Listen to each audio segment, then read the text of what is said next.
What if the battlefield is no longer distant, but lurking just outside your window, threatening your lights, your water, your future? What if the next front line is your neighborhood street, and ordinary life becomes the main prize, or the main casualty, of a new kind of war?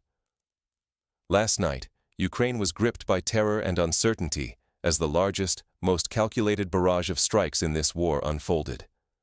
But this time, the targets were not just soldiers or command posts. Instead, the assault zeroed in on the very lifelines of civilian life: power stations, water systems, and the infrastructure that sustains millions every single day. Suddenly, entire districts were plunged into darkness and silence. The energy grid shivered under wave after wave of missiles, hitting not only those near the front, but also regions that, until now, were considered beyond reach.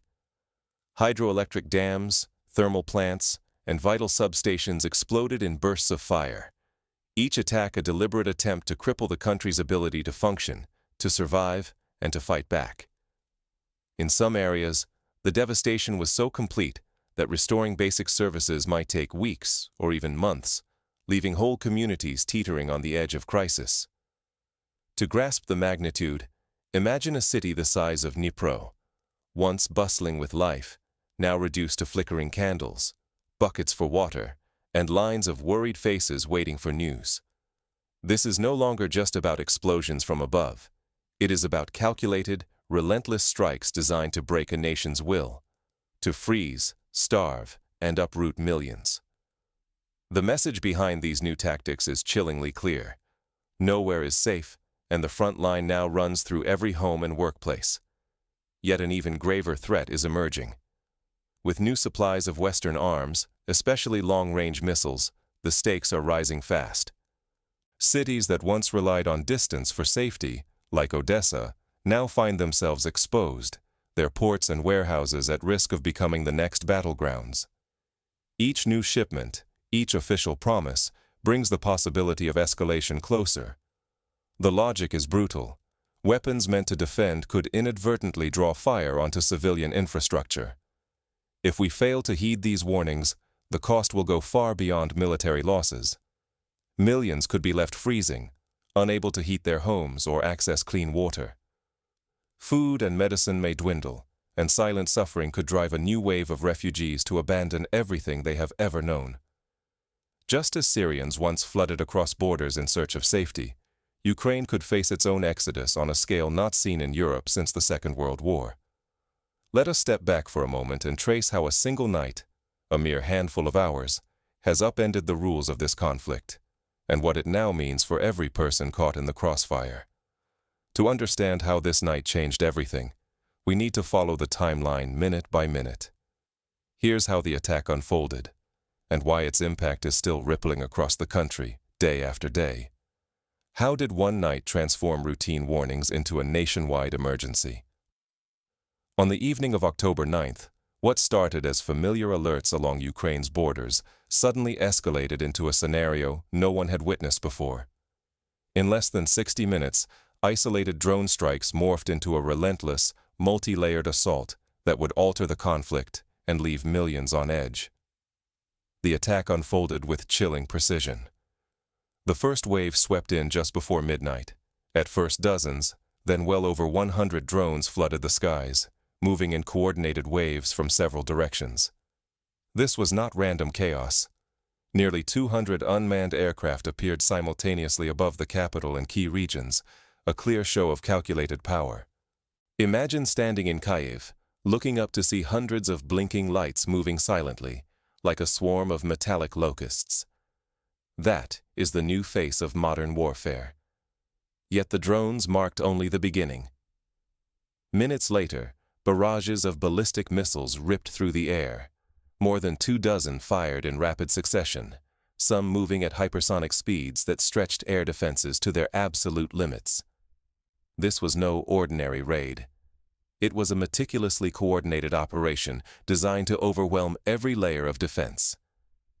Think of the London Blitz, a campaign of terror from the skies, but now with precision-guided munitions and digital coordination, making chaos far more deadly. But destruction was not the sole objective. The real targets were Ukraine's vital arteries, power plants, gas pipelines, and distribution centers. Major energy facilities from Kyiv to Zaporizhzhia and Kryvyi Rih suffered direct hits with surgical accuracy. The strategy was clear: paralyze, not obliterate. The aim was to plunge millions into darkness, sever heat supplies, and choke off the flow of essentials that keep daily life functioning. For Ukrainians, it was a brutal wake-up call. The front lines no longer felt distant. In a single night, the distinction between war zone and home disappeared, as critical infrastructure, not just military sites, became the new battleground. For the world watching, the scale of the assault carried an urgent warning. To underestimate the stakes is to risk more than lives. It endangers the basic fabric of economic survival and social order. What made this night truly unprecedented was not just the overwhelming firepower. It was the deliberate selection of targets and the methodical execution that revealed a deeper, more unnerving strategy: the intent to unravel the threads binding society together. This echoes the Allied bombing of German infrastructure during the Second World War, or the NATO air campaign against Yugoslavia in the 1990s, where power grids and bridges were targeted to sap the enemy's will and capacity to resist. But in Ukraine, the scale and precision, paired with modern technology, give this strategy a menacing new edge. But this was only the beginning. As the world scrambled to understand the new rules of engagement, the implications for Ukraine, and for all who depend on stability, grew even more dire. What happens when the arteries of a nation, its supply lines and its hope, are thrust onto the front line? In recent weeks, Ukraine has witnessed a new kind of battleground. The targets are no longer just military outposts, but the country's very core: energy grids and logistics networks. Coordinated waves of attacks have battered hydroelectric plants, thermal stations, compressor hubs, and vital substations, each strike calculated to disrupt heat, power, and movement for millions. The Zaporizhzhia hydroelectric station, the Pridniprovsk thermal facility, and major substations across Kremenchuk and Kryvyi Rih have all been struck. These are not haphazard assaults. Their purpose is clear: plunge whole regions, especially those near the fiercest fighting, into a manufactured energy vacuum. In the aftermath, darkness and silence breed deeper isolation, making it harder for communities to recover and leaving millions gripped by anxiety and uncertainty. Consider the blackout in New York City in 1977. Within hours, the lack of power led to chaos, fear, and a breakdown of public order. Now imagine that on a national scale, with added threats from ongoing attacks. Meanwhile, the technology of war is advancing rapidly. New generations of drones, more sophisticated than ever, now strike with chilling accuracy. Some carry thermobaric weapons, munitions designed to ignite fierce, uncontrollable blazes. When these hit infrastructure, flames can rage for weeks, making repairs a distant hope.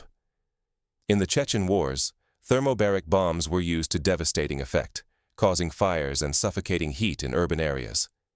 Now, similar weapons threaten Ukrainian substations and water plants. Yet the threat does not end with the wreckage already left behind. The possibility of Western nations sending long-range missiles like the iconic Tomahawks has electrified the region with fear. Should these arrive, cities such as Odessa, once bustling, seemingly secure, could be redefined as primary targets. The logic is ruthless. Wherever arms might land, from harbors to railway yards, those locations risk instant transformation into military objectives.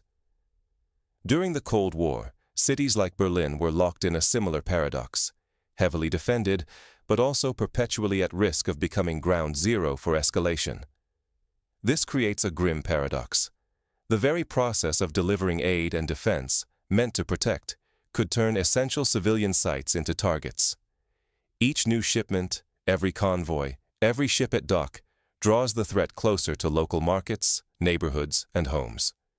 In World War II, the bombing of supply ports like Antwerp and Murmansk nearly crippled the Allied war effort. Now, Ukraine faces the same risk on a 21st-century battlefield. With every escalation, the barrier between front line and home front grows thinner. Places of refuge can, in a heartbeat, become fields of battle. The outcome is stark.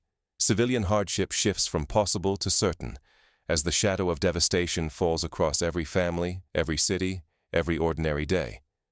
But Ukraine's resilience is being tested in more ways than one. Beneath the surface, a different kind of struggle is unfolding, one that could determine both survival and the future of the nation. Imagine if the next weapon is not a missile, but a winter spent without warmth, a job suddenly lost, or a family forced to abandon their home.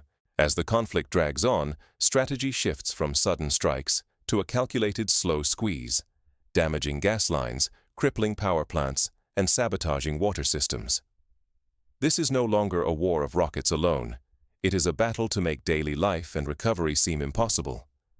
Now, repairing shattered infrastructure takes months, not mere weeks.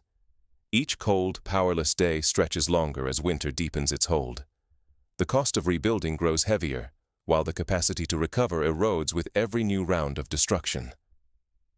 In the 1990s, the wars in the Balkans left entire cities without water or heat for entire seasons, leading to waves of disease and despair. Ukraine now faces a similar risk. The collapse of essential services ripples outward. Entire neighborhoods are plunged into darkness, water taps run dry, and public transport halts. Factories and businesses close their doors. Jobs vanish. Students sit at home, missing school, as communities drift into uncertainty, clinging to hope for stability that feels ever more out of reach. In Mariupol, where infrastructure was heavily targeted, the effect was immediate. Schools shut down, hospitals ran on generators, and grocery stores rationed food, all while temperatures dropped below freezing. As hope fades, an exodus begins. Doctors, engineers, teachers, and entrepreneurs leave in search of safety and opportunity. The nation's future, the very people needed to rebuild, quietly slips away, one suitcase, one train ticket at a time. The story echoes what happened in Venezuela, where blackouts and shortages led to an outflow of millions, draining the country of its most vital talent. Statistics reveal only a fraction of the pain. Behind every blackout or shattered pipeline is a real family, a patient waiting for care, a child shivering in the dark. These are not just moves on a strategic map, but daily heartbreaks that reshape the soul of a nation. Each power outage is a grandmother's lost medicine, a bakery's spoiled bread, a child's missed birthday. What is truly at stake goes beyond infrastructure. It is the survival of an economy, the strength of communities, and the bonds that hold society together. When the slow squeeze continues, it threatens not just power grids, but the trust, resilience, and hope that make recovery possible. The fall of Aleppo in Syria shows how the loss of basic services can break a city's spirit more surely than any bomb. But the slow squeeze is only part of the threat. As Western arms supplies increase, the danger spreads, turning cities once considered safe into new front lines. The arrival of advanced missile systems is both a shield and a magnet, drawing the attention of those who seek to break Ukraine's will through terror and disruption.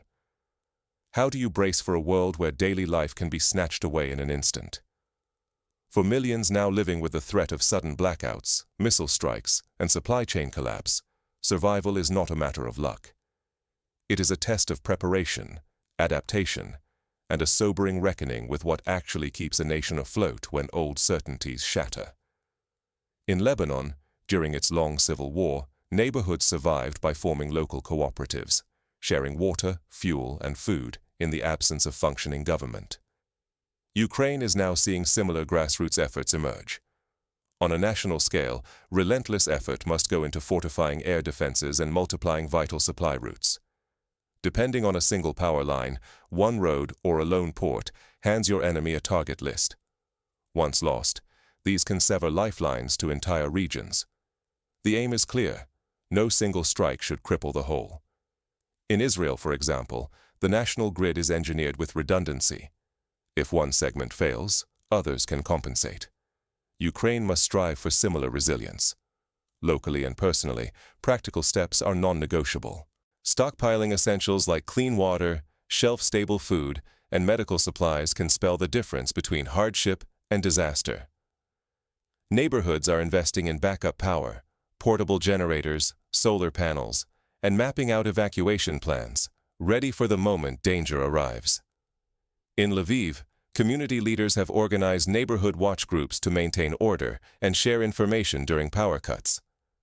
In Kharkiv, local businesses have pooled resources to buy fuel for emergency generators. Hospitals and infrastructure must have secondary power, fortified shelters, and the means to communicate even in blackout conditions. In a crisis, small acts, sharing accurate updates, organizing volunteers, checking on neighbors, become threads that hold the fabric of society together. Volunteer groups in Kiev have set up mobile charging stations and soup kitchens, and teachers host classes in subway stations when schools are closed. Yet true survival is more than bunkers and rations. Leaders face fraught choices. Western aid, especially advanced weaponry, can bolster defense, but it also risks making new cities into targets. The challenge is to harness international help without surrendering autonomy or putting civilians in the crosshairs. Poland, for example, accepts defensive equipment but disperses it widely, avoiding concentration in any single location. Ukraine could learn from this approach. Above all, resilience rests on the strength of institutions and the trust between people and leaders. Transparent decisions, swift action, and solidarity. These are what keep society intact. When trust dissolves, so does the will to persevere, and the climb back becomes even steeper.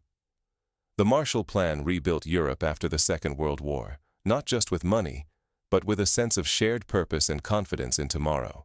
Because the price of doing nothing is counted not just in ruins and blackouts, but in the slow decay of trust, the fraying of communities, and the fading hope that life will ever return to normal. In Bosnia, after years of war, it took more than physical reconstruction to heal. It took rebuilding relationships and faith in the future.